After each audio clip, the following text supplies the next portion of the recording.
Jai Hind everyone. I am Vivek Kumar Pansari, Assistant Professor in Department of Mechanical Engineering at Ajay Kumar Garg Engineering College, Ghaziabad. In this particular video, I am going to introduce the subject first, Fundamentals of Mechanical Engineering and Mechatronics, KME 101T, and what are the requirements of this particular syllabus, what is the scope of different topics of this syllabus, and the base which is required, which each and every student must have to deal with this subject. So, all these points I would like to cover in this particular video. So, first of all, I would like to introduce the contents of this subject. The contents, the first is Introduction to Mechanics of Solids. This is what related to first unit. So, where we will be dealing with the mechanics of solids. Okay. It means the engineering mechanics, beams, strength of material. So, these three things will be covered in this particular topic, Introduction to Mechanics of Solids, which is the part of unit 1. The second unit is related to thermodynamics and its application. So, mainly two things we will be dealing here, the internal combustion engine, IC engines, and refrigeration and air conditioning. So, these two things will be covered in unit 2. The third unit is comprised of fluid mechanics and its application. It means the fluid mechanics and fluid machinery. So, which is the part of third unit. So, introduction to fluid mechanics and its application, this is what the third unit. Then the fourth unit, which comprises of measurement and control system. So, measurement, error, then propagation of error, then how to control, how to mitigate the errors. These will be covered in unit number 4, which is related to measurement and control system. The fifth unit is related to these two topics, Introduction to Mechatronics, because nowadays most all the mechanical systems are getting converted into mechatronic system. So, Introduction to Mechatronics and what are the different type of actuators, what are the different type of actuators through which the power can be transferred and transmitted. So, this is what all the content of our syllabus, Fundamentals of Mechanical Engineering and Mechatronics system. So, as far as the scope of this subject concerned, the subject is very wide. It is having a wide scope. Okay. It covers almost 50 to 60% of mechanical engineering introduction. So, if a person goes through this particular subject, then definitely he is knowing, he is having the essence of the mechanical engineering, what mechanical engineering is, what mechanical engineering demands, and what is the application of mechanical engineering in this new era. So, this is what the whole subject is. Now, coming to the basic requirements, because the first unit is related to Introduction to Mechanics of Solids. So, basically it is related to engineering mechanics, and engineering mechanics, if I say what it is, engineering mechanics is the study of force and its effect on any body. What engineering mechanics is? It is the study of force. So, obviously, we will be studying the force, what is force, how it is resolved, how to find out the resultant, what are the different laws related to force, and the effect of force on body. Effect of force may be body, if the body is in rest, then it can make the body to move. If the body is in motion, then force can stop the body. Body can be deformed with the application of force, body can be rotated. So, and it is not necessary that body will be only solid, it can be solid also, it can be fluid also.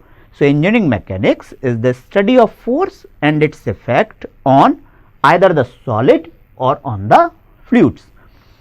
Again, in the classification, when I am talking about mechanics of solids, then we have to deal with two type of problems, mechanics of rigid bodies, mechanics of deformable bodies. So, almost all the students in their schooling passes through this particular area, mechanics of rigid bodies. So, statics, dynamics, kinetics, kinematics, all these things we generally study in our schools.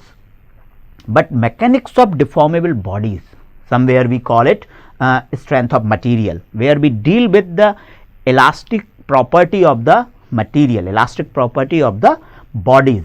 So, that what comes under the mechanics of deformable bodies. Okay. So, mechanics of solid is classified in two ways, mechanics of rigid bodies and mechanics of deformable bodies. Simultaneously, body is not necessarily it is always a solid body. Sometimes if we are dealing with the forces on fluids, either it can be a liquid or a gas, then also the engineering mechanics and force and its effect application comes in picture. So, where we deal with ideal fluid, viscous fluid, incompressible fluid. So, all this is what the engineering mechanics, where we are dealing with the force and its effect on particular type of body. So, it is written over here. Now, I am one by one I am disclosing all the topics what I have shown on my first slide, key engineering mechanics and its application.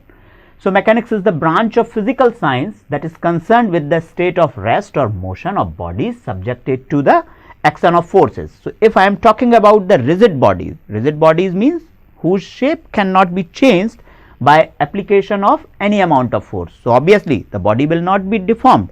So, what will happen with the body? Either the state of rest will be changed into motion or the state of motion will be converted into state of rest. So, this is what the effect. So, mechanics deals with this type of problem also. So, mechanics of rigid bodies. Why it is necessary? What is the scope of engineering mechanics? So, it is useful for civil engineering, it is useful for mechanical engineers, it is useful for aerospace engineering. So, this is what the wide scope it is having, engineering mechanics. I am not talking about the whole syllabus of mechanical engineering. I am talking about only the particular topic or subject which covers the requirement of three branches: civil, mechanical as well as aerospace engineering. Engineering mechanics is also the basic requirement for the study of mechanics of deformable bodies and fluids. Okay. So, engineering mechanics is also having a scope in deformable bodies.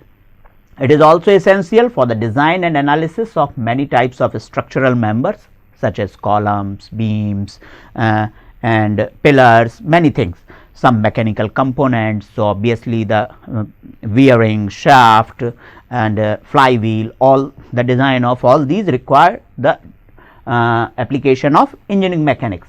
Electrical devices, electrical cable through which we are transmitting the current, these are also require the application of engineering mechanics. So, it is having a wide scope, engineering mechanics, where the study of force is necessary. Okay. So, first talk about the very basic thing. The very basic thing is what? The rigid body mechanics. So, this is the very first thing where we deal with statics and dynamics. So, static means rest or body moving with a uniform velocity. If with respect to time its condition is not changing, then we can call it statics. So, it deals with the equilibrium of bodies under action of forces. Bodies may be either at rest or move with a constant velocity. So, a study of force and its effect on bodies which are in two conditions, either at rest or moving with a constant velocity. These two conditions will be considered as statics. Okay. Here we can apply the static equilibrium equation. If I am dealing with the dynamics, so study of force means the motion will be accelerated. So, generally we call dynamics when the body is in motion. It is the study of force on body which are in motion and the motion is accelerated. Whereas, sometimes if the motion is not accelerated, then also the problems of dynamics can be treated as statics problem. So, this is what the difference between statics and dynamics. Statics means study of force on bodies which are at rest. Dynamics means study of forces on bodies which are in motion basically. Before moving further into the details how to study the force and its effect, there are some fundamental concepts which are necessary to known by everyone. So, fundamental quantities mass, length, time, these are very well known to everyone. Mass, it is a quantity of matter contained, it is a number of molecules, number of particles present in particular body. So, this is what the mass. And how do we measure, how the significance of mass is there, it is well known to us. Length is what? Length, whenever we are interested in shape and size of any body, then it is necessary to measure its length also, because the behavior of any body depends on length. So, this is also the fundamental quantity, fundamental concept when we are dealing with mechanics or physics. Time, we are studying the event, we are studying the effect of force with respect to time. Okay. So, if time means what? Succession of event. If events are changing continuously, then we can say it is on time. Okay. Then the second thing, this is the force. Force is what? Because all the mechanics we will be dealing with force. So, force how can be defined? It is a push or pull, very general, very common definition. It is a push or pull which changes or tries to change the state of any body. And when I am saying state of any body, then I am dealing with the rigid body mechanics. It means I am interested in a state of rest or a state of motion. So, from rest to motion or motion to rest. So, force is a push or pull which changes or tries to change the state of any body. It represents the action of one body on another, characterized by its magnitude, direction and point of application. Yes, it is characterized by these three things. So, it is the action of one body over another, and it is a vector quantity. So, we need three things. We need three things. One is the magnitude, obviously we must know the magnitude. Second one is the direction, and third, which is also necessary, that is the point of application, because point of application, if the force in the same direction passes through the center of gravity of that body, then body will translate only. But if the force of same magnitude passing through some other point, but in the same direction and passing through some other point other than the CG, then there will be the tendency of rotation also. So, this point is also important, ki it is characterized by magnitude, direction and its point of application. I think you may be getting my point. If I am applying the force here, then this and the force passes through CG, then it will translate only. But if the force of same magnitude passes through this, then there will be tendency of rotation. So, point of application is also important. Okay. Force can also occur between bodies that are physically separated. So, here we are discussing about the contact and non-contact forces. It must be known to us. Okay. So, force, contact forces, generally mechanical forces, where the direct contact between bodies is applicable, but there are forces gravitational, electrical, magnetic, these are the forces where the direct contact between two bodies, two charges or magnetic pole is not necessary, but the force exists. So, there are the forces. Then particle, a body, body means what? Body means a body which is having certain mass and shape and size. This is what the body for engineering mechanics people, but we generally deal with particle. So, a body with 0 dimension, but having certain mass, this is what the concept behind Newton's gravitational law. I will be covering in my next slide. So, particle means 0 dimension body with some mass, and mass is concentrated at a certain point, and that point is its center of gravity. Rigid body, because we are dealing with the rigid body mechanics, then it must be known the shape of that body which cannot be changed. So, this is what the rigid body. Mass and weight, the difference between these two quantities is known to us. So, okay, mass refers the inertia of any body, whereas the weight refers the gravitational attraction which causes the acceleration in body, whereas the mass offers the resistance. Now, how do we idealize the problem of mechanics? What are the assumptions we are taking? So, first we are considering the body as a particle. Why particle? So, just look at this picture. Okay. Here obviously the sun and earth is there. There exists some gravitational force, But when we are applying the law of gravitation, then what we are taking? m1, m2. Are we considering the size? No, we are considering the center to center distance between the sun and planet, but not their size. Why? Because the size of universe as compared to the size of the bodies at which the forces of attraction we are talking about is very small. So, the size matters, but not that much. So, that is why the bodies are considered. So, when we are dealing other problems of mechanics also, there also we deal with the particle concept. We deal with particle concept. Then the body is continuum. Body is in continuum, continuous. It means the body is rigid, particle to particle. There are no voids. There are no voids. So, force which we are applying on one particle, it will be transmitted throughout in its line of action. So, this means the body is continuous. This is what the concept of continuum. There are no voids. Bodies are rigid body. And the forces are generally represented in form of point force. We try to convert the forces in a point force to simplify our problems. So, that is why we draw the free body diagram and represents all the forces. So, this is the way we idealize the mechanics problem. Certain laws which are necessary. Okay. First law, a particle originally at rest or moving in a straight line with constant velocity tends to remain in this state provided the particle is not subjected to an unbalanced force. So, a body will remain in its state until unless any external force is applied. This is what the inertia of the body. This is what the inertia of body. Either the body is in rest or the body is in motion. It will remain in that state until unless any external force is applied to change its state. So, this is well known to us. Okay. And this law contains the principle of equilibrium. Second law is what? The change of motion is proportional to the natural force impressed and is made in the direction of the straight line in which the force is impressed. We generally know this statement, that the force on any body is directly proportional to the rate of change of momentum. And rate of change of momentum, when we convert it into, or when we simplify this statement, it becomes F equal to m into a. It means the effect of force. Acceleration is the effect of force. So, it will be in that direction where the force is applied. So, this is what basically the second law. If the force F is applied on mass m, then it will be accelerated by a acceleration in which direction? The direction in which the force is applied. Third law, the mutual forces of action and reaction between two particles are equal.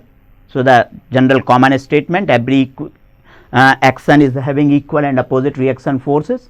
So, here in this there are two bodies A and B which are in contact. So, action force, if I say from A to B, then body B will be offering reaction force on body A. So, action will be equal to reaction forces. In mechanics problems, we have to deal with sometimes gravitational forces also. So, F equal to G m1 m2 r square, m1 m2. So, if we are considering two bodies, we are considering two bodies of masses m1 and m2, then the force of attraction between these two bodies will be equal to the product of these masses. So, F is directly proportional to m1 m2, and the force of attraction between these two masses m1 m2 is inversely proportional to square of the distance between them. And when we remove the proportionality sign, then a gravitational constant, which is universal gravitational constant. So, F equal to G m1 m2 upon r square. So, this is the Newton's law of gravitation. So, here we can observe we are considering the masses, but not their sizes. Okay. So, we are interested in masses, not the size. That is why we consider the bodies as a particle. Force is the base of mechanics and it is a vector quantity. So, we must know about how the forces are classified in mechanics. Free vector, okay. As I told, force is having three elements: magnitude, direction and point of application. I can say magnitude, line of action and point of application. So, if I am dealing with some problems where free vector whose action is not confined or associated with a unique line in space, or it is not associated with any point, then the vectors can be treated as free vector. So, the wind blowing, the wind velocity, so it is changing every time, so it is not fixed with certain point. So, if the point is not fixed, if the point of application of force is not fixed, then we can treat the vector as a free vector. Sliding vector, it has a unique line of action, that point line of action, the direction is unique, but not the point. So, here we can, it means it defines the principle of force transmissibility in rigid bodies. Okay. So, sliding vector, it has a unique line of action in space, but not a unique point of application. So, just consider this body. If I am considering this body as a rigid body and force is at this point, okay, force is at this point. If this force can be transmitted to this point, the effect on this body will remain same. So, principle of transmissibility says a force in rigid body can be transmitted to any point in its line of action, its effect will remain same. It means the force can slide along its line of action. So, it is not fixed with certain point, it is fixed with certain line. So, then the force can be treated, then vector can be treated as sliding vector. Fixed vector, if the force is treated where its point of application and line of action both are fixed, it cannot be changed, otherwise its effect will be different, then we can say it is a fixed vector. So, here we can take the example, if I am considering it AB as a rigid body, then these two things are same, these two things are same, because here it is a pull, here it is a push. So, if the body is rigid, then effect will remain same, but if the body is deformable, then if I am changing the position of P1 and P2, if I am interchanging the position of P1 and P2, then here it will be treated as pull, here it will be treated as push. So, this is how we can classify the different type of vectors and their effect. Okay. Certain laws related to this. So, parallelogram law for finding out the resultant, but before moving to the parallelogram law, what do we mean by resultant? If number of forces are acting on a body, then the net effect produced on that body, if it can be represented by a single force. So, resultant, a single force which produces same effect as it is produced by number of forces which are acting on a body. So, for finding out the resultant, we are having parallelogram law, through which we can analytically find out the resultant of two forces. So, what is the statement? If two forces, if I say F1 and F2, if two forces acting on a body can be represented by two sides of a parallelogram, two adjacent sides of a parallelogram. So, here F1, F2, these are the two forces, these are representing two sides of a parallelogram, then their resultant will be diagonal of that parallelogram. So, here I am representing FR, resultant, diagonal of that parallelogram passing through the intersection point of F1 and F2. So, this is what the parallelogram law of force is. So, if two forces can be represented in magnitude and direction by two sides of a parallelogram, two adjacent sides of a parallelogram, then their resultant will be the diagonal of that parallelogram passing through the intersection point. And for finding out this, the relation is, I must write here how to find out the resultant. Okay. F1 square plus, and this is known, okay, F2 square plus 2F1 F2 cos theta plus 2 F1 F2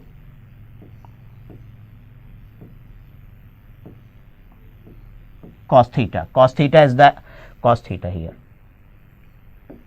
Okay, cos theta is the angle between F1 and F2. This is the way. So, this is the analytical method of finding out the resultant of two forces. Somewhere we uses the cosine law of trigonometry and sine law of trigonometry for finding out the resultant. Somewhere we can use the Lamys theorem for finding out the resultant or the third force. So, what this Lamys theorem says, if three concurrent coplanar forces, I am coming to these points also, concurrent and coplanar, but first I must read the statement. If three concurrent coplanar forces are acting on a body and keeping the body in equilibrium, then forces are directly proportional to sine of the angle between other two forces. So, if I say there are three forces P, Q and R, okay, it is, I do not know why it is not working, P, Q, R, angle here, if it is, this is alpha, this is beta and this is gamma, this is gamma here. Okay. So, P, Q, R, what if three concurrent coplanar forces. So, P, Q, R, these are the three forces and these three forces keeping the body in equilibrium. So, body is here, then what it is? It is P upon sine alpha equals to Q upon sine beta equals to R upon sine gamma. So, it is nothing different, it is basically the trigonometry's sine law. Okay. A upon sine A, B upon sine B equal to C upon sine B. So, this is what the Lamys theorem. Force system, up to now we were talking about the single forces, okay, but force always occur in pair, it is a combination of number of forces. So, the grouping or collection of different forces can be called as force system. So, when we call concurrent forces, if their point of application, forces are said to be concurrent at a point if their line of action intersect at that point. It means the all the forces passes through, not the forces, their line of action passes through the same point. So, here we can say the A is the point of concurrency for F1, F2. Okay. So, this is what the meaning of concurrence. Collinear, if the line of action is same, if the line of action is same. Here along with the collinearity, the coplanar, because all the forces are lying in the same plane also. Parallel forces lies in the same plane, but their line of actions are different and parallel to each other. Okay. Here concurrent forces, concurrent and coplanar, all the forces lying in the same plane and their line of action passes through the same point. So, this is how we can classify different force system, okay, how the forces are collected, how the forces are grouped. Free body diagram, very important concept. Okay. There is a difference between the free body diagram and force diagram. In force diagram we represent only forces, but in free body diagram we represent the forces and on the body where these forces are. So, body and the forces both are represented. So, free body diagram first means free body. So, the body which is free from all the supports. So, if we are removing the support, then definitely that support has to be replaced by some force. So, free body diagram representing all the necessary forces which are keeping that body in equilibrium. So, free body diagram. So, diagram of such an isolated body with representation of all external forces acting on it. So, the free body diagram is the representation of all these forces. Second, we can say a physical system either as a whole or partially separated out, it means the isolated from its surrounding. It means if I am saying this, if I have to draw the free body diagram of this pen, then I have to remove this support, it means it is isolated. So, this is what the meaning. So, physical system either as a whole or partially separated out from its surrounding, then it is represented diagrammatically, it means the body has to be represented along with the representation of forces. So, here we are taking an example, there is a beam AC, at point B there is a pulley. So, what are the forces here? At point A there is a hinge type of support. So, when we are removing the hinge support, then there will be two reaction forces AX and AY. Then the weight of this body. Then at point T there will be tension, then this tension is coming from where? From the rope, it is coming out. At point C there is roller support. So, when we are removing the roller support, there will be a bird reaction force C by. At point B there is a pin. So, as the removal of the pin, there will be two reaction forces Bx and By. So, these are the forces along with the body. And on pulley, what are the forces? The weight of the pulley, the tension in the string, and these forces Bx and By, and this 1000 pound, the 1000 lb force which is acting downward. So, these are the forces. It means the body along with the representation of forces. Here there are certain examples of free body diagram. So, here is a truss. So, if I consider the whole truss as a free body, then what are the forces? At point A there is hinge, so two reaction forces. At point B there is a roller type of support, so one reaction force, and at this point a P force is there. Cantilever beam, it is fixed here. So, at this particular point three motions are constrained. What three motions? Horizontal translation, vertical translation, and rotation. So, there are three reaction forces, and F1, F2, F3, these three forces. Here we can take some more examples. So, in all the body as well as the forces which are acting on the body are represented. So, free body diagram is clear, I hope. Now, when we are dealing with the analysis of mechanics problem, then sometimes it is required to get the components of forces. Okay.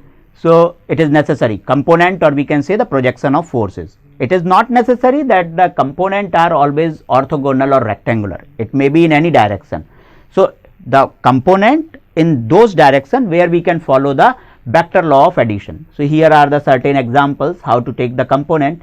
So, there is a force F, it is making beta angle from the by direction. So, F cos beta, I am not going into the detail cos alpha and cos beta, this is what well known from the trigonometry. So, F cos beta in the direction of by, and F sin beta perpendicular to this. So, Fx and Fy. Fx means not always the cos component will be there, okay, it is in the x direction. Okay. Here we can take, so there are certain examples through which we can get how the forces are resolved in two different directions. It must follow the vector law of addition, nothing else. Okay. So, components are necessary sometimes. Thank you very much. I hope by all these discussions your basic concepts may be recalled. So, thank you very much, and in next video I will be dealing with some more concepts related to engineering mechanics. There we will be dealing with moment, couple, and all these things. So, thank you very much for watching the video. Thank you.